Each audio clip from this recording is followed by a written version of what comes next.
అందరికీ నమస్కారం అండి. ఆంధ్రప్రదేశ్‌లో ఘోర ప్రమాదం అయితే జరిగిందండి బస్సుకి. ఆ విషయాలన్నీ మనం పూర్తిగా చూద్దామండి.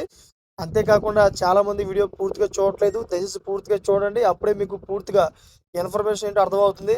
అదేవిధంగా చాలామంది సబ్స్క్రైబ్ చేసుకోవట్లేదు. దయచేసి సబ్స్క్రైబ్ చేసుకోండి. ఇంకా లేట్ చేయకుండా వీడియోలోకెళ్ళిపోదాం ఫ్రెండ్స్. ఫ్రెండ్స్, ఉమ్మడి నెల్లూరు జిల్లా పెళ్లకూరు మండలం దొడ్లవారిమిట్ట జాతీయ రహదారిపై ప్రైవేటు ట్రావెల్స్ బస్సు శుక్రవారం తెల్లవారుజామున బోల్తా పడింది. అయితే ఈ ఘటనలో 6గురు ప్రయాణికులు గాయపడ్డారు. అదే రహదారిపై వెళ్తున్న వాహనదారులు వెంటనే స్పందించి పోలీసులతో పాటు 108కి సమాచారం అందించారు. పోలీసులు ఘటనా స్థలానికి చేరుకుని సహాయ చర్యలు చేపట్టారు. మరి క్షతగాత్రులను చికిత్స కోసం 108 వాహనంలో నాయుడుపేట ప్రభుత్వ ఆసుపత్రికి తరలించారు. ప్రమాద ఘటన స్థలాన్ని ఎస్ఐ నాగరాజు పరిశీలించారు. మరి ఈ ప్రమాదానికి గల కారణాలను ప్రయాణికులను అడిగి తెలుసుకున్నారు. డ్రైవర్ నిర్లక్ష్యం కారణంగానే ఈ ప్రమాదం చోటు చేసుకుందని ప్రయాణికులు ఆరోపించారు. మరి ఈ ప్రమాదంపై పోలీసులు కేసు నమోదు చేసి దర్యాప్తు చేపట్టారు.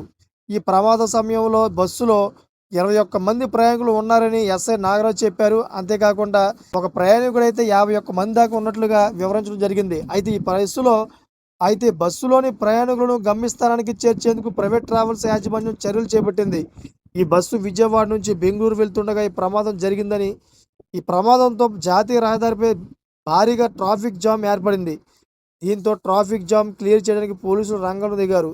చూసారు ఫ్రెండ్స్, లేటెస్ట్ అప్డేట్స్ కోసం ఛానల్ సబ్స్క్రైబ్ చేసుకోండి. Thanks for watching friends.